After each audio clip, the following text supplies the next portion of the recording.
जय गुरुदेव, जय माता जी, जय गायत्री माता। गुरुदेव माता जी गायत्री माता की सूक्ष्म उपस्थिति में गुरु गीता में वर्णित है महामंत्र एवं मंत्र राज है गुरु गीता। गुरु गीता में ग्रह साधनाओं के गोपनीय रहस्य समाये हैं। इसके ये रहस्य सुपात्र साधकों की अंतश्चेतना में स्वयं ही स्फुरित होते हैं। गुरु गीता का सविधि पाठ करने वालों को साधना से संबंधित अपने प्रश्नों का हाल जानने के लिए कभी भटकने की ज़रूरत नहीं है। बस ज़रूरत है तो केवल अपनी श्रद्धा को सघन करने की, भक्ति को प्रगाढ़ करने की और गुरु गीता की पाठ साधना के नियमित रूप से पढ़ने की। यह नियमितता ही उन्हें सब कुछ दे सकने में समर्थ है। जो साधक है, जिज्ञासु है, ब्रह्म विद्या प्राप्ति के इच्छुक है, उन्हें कहीं अन्य नहीं जाना पड़ता। बस स्वयं में अपनी साधना को स्थिर करना होता है, अपनी गुरु भक्ति को और अधिक दृढ़ करना होता है। गुरु भक्ति का चुंबकत्व गुरु कृपा को स्वयं ही आकर्षित कर लेगा। शिष्यों साधकों के लिए यहाँ संकेत बस इतना है कि गुरु गीता प्रकट में गुरु महिमा की कथा है, पर रहस्यार्थ में इसका प्रयत्न श्लोक सिद्ध मंत्र है। मात्र का बीजों के साथ इसकी सम्यक साधना ब्रह्मांड की आश्चर्यकारी शक्तियों को साधक की ओर आकर्षित करता है। इस तरह जो गुरु गीता की साधना करते हैं, उनकी भाव चेतना में अंदर विस्फोट होता है, साधनाओं के लिए स्वयं ही परिष्कृत होती जाती है। उनमें स्वयं ही ग्रंथि भेदन, चक्र, जागरण, कुंडलिनी और आदि क्रियाएं होने लगती हैं। योग के तत्व रहस्य उनके अस्तित्व में स्वयं ही प्रकट होने लगते हैं और अंत में प्राप्त होती है तत्व दृष्टि, जो समाधि की दुर्लभ अनुभूति है। साधना की सुदीर्घ परंपरा में ऐसे कई यशस्वी साधक हुए हैं जिन्होंने केवल गुरु गीता के साधना संबल से अध्यात्म की उच्चतम सिद्धि प्राप्त की। समर्थ साधकों का यह अनुभव इस गुरु भक्ति कथा के पिछले क्रम में अनेक स्थानों पर प्रकट हुआ है। भगवान सदाशिव ने माता हिमवानुसुता को अनगिन विधियों से ये रहस्य बताए हैं। पिछले क्रम में भी उन्होंने यह रहस्य बताए हुए कहा कि हे पार्वती, यह गुरु तत्व इतना गोपनीय है कि इसे कार्तिकेय, गणेश एवं विष्णु आदि देवों को भी नहीं बताना चाहिए।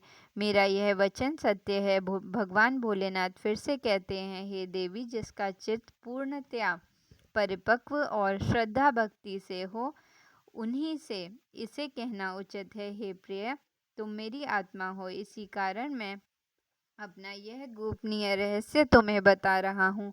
गुरु गीता की परम गोपनीयता के रहस्य का बोध कराते हुए भगवान महेश्वर कहते हैं, भक्तिहीन, वंचक, धूर्त, पाखंडी, नास्तिक मनुष्य के पास कभी भी इस गुरु गीता को कहने का विचार मन में भी कभी नहीं करना चाहिए। संसार सागर से उद्धार का एकमात्र मंत्र यही है। यही ब्रह्मा आदि देवों एवं मुनियों से पूजित सिद्ध मंत्र है।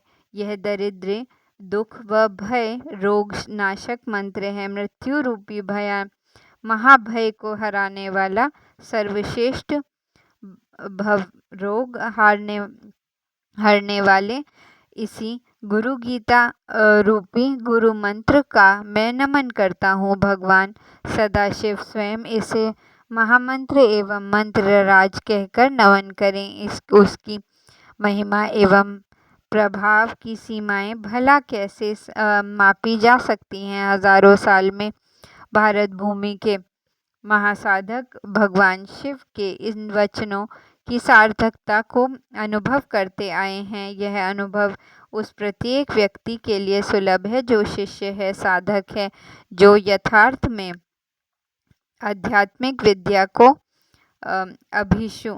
अभिप्सु है, जिसमें तीव्र जिज्ञासा है, जिसकी भाव चेतना अपने सद्गुरु को समर्पित हो रही है।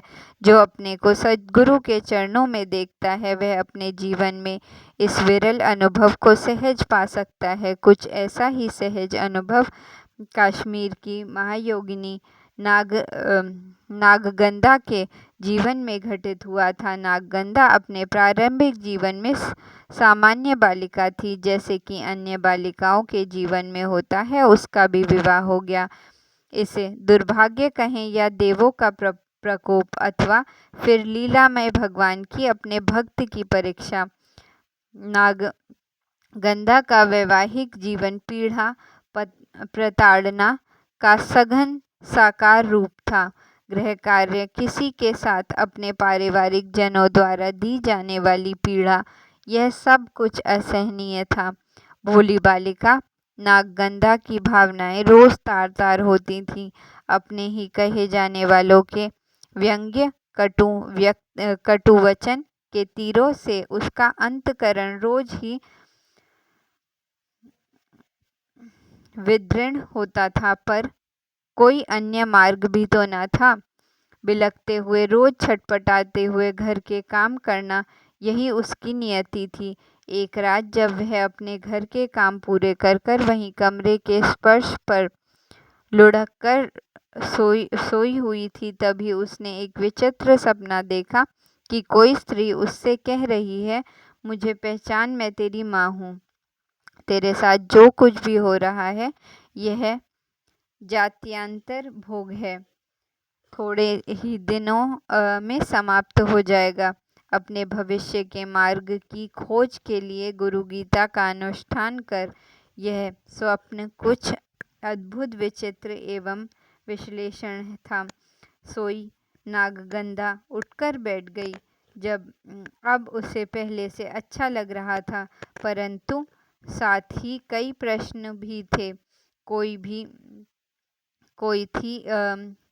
कौन थी वह स्त्री? फिर यह गुरु गीता क्या है? इसका अनुष्ठान कैसे होता है? इन प्रश्नों की चुभन लिए यह अपने रोज के कामों में लग गई। इन कामों के साथ साथ ही दिन ढलने लगा। सांझ ही वेला में जब वह वित्स्ता नदी के किनारे जल भरने पहुंची, तो वहां सन्नाटा था। अभी उसने जल का कलश भरा ही था कि एक वृद्ध ब्राह्मण ने उसे टोका। उस अपरिचित आवाज से वह पहले तो हैरान हुई, लेकिन बाद में वाणी में सुने स्नेह से उसे आश्वस्त किया। वृद्ध ब्राह्मण कह रहे थे, पुत्री, मैं वैष्णवी माता के निर्देश से तुम्हारे पास आया हूँ। तुम्हारे लिए यह गुरु गीता की पुस्तक है। इस पुस्तक को देते हुए उन्होंने इसकी पाठ विधि एवं अनुष्ठान प्रक्रिया समझा दी। यह वृद्ध ब्राह्मण निश्चित ही कोई विशिष्ट एवं सिद्ध साधक थे, क्योंकि इनके प्रभाव से नागगंधा के अंतिम में नए प्रकाश की किरणें बरस गईं। उसके जीवन में यह परिवर्तन का पहला पग था। जैसे तैसे उसने अनुष्ठान की प्रक्रिया प्रारंभ की। बड़ा मुश्किल था उसके लिए समय निकालना, फिर भी जैसे तैसे यह संभव हुआ। उसका आहत क्षण विषण मन अपने अदृश्य गुरु को पुकारने लगा। तड़प त्वरा को बढ़ा देती है। जिसमें जितनी विकलता, तड़प और पीड़ा है, वह उतना ही शीघ्र अपने भगवान को पा लेता है। नागगंधा अपने अपरिचित सद्गुरु का आवाहन गुरु गीता के महामंत्रों से कर रही थी। दिन बीतते गए और साथ ही आवाहन के स्वर भी गहरे होते गए। परिस्थितियों की जटिलता में अब उसकी मन स्थिति मुक्त होने लगी। एक दिन स्वप्न में उसने अपने गुरुदेव को देखा। उसे लगा कि उसे उसकी आत्मा के पिता मिल गए हैं। इस स्वप्न में वह जो ही जगी तो देखा कि वे स्वप्न पुरुष प्रत्यक्ष में उसके सामने खड़े हैं। उन दिव्य परामर्शी को सामने पाकर वह विभोर हो गई। उन्होंने उसे योग एवं तंत्र की कतिपय गहन प्रक्रिया बताई। इनके निरंतर अभ्यास से उसे योग एवं तंत्र की विद्या में प्रवीण बना दिया।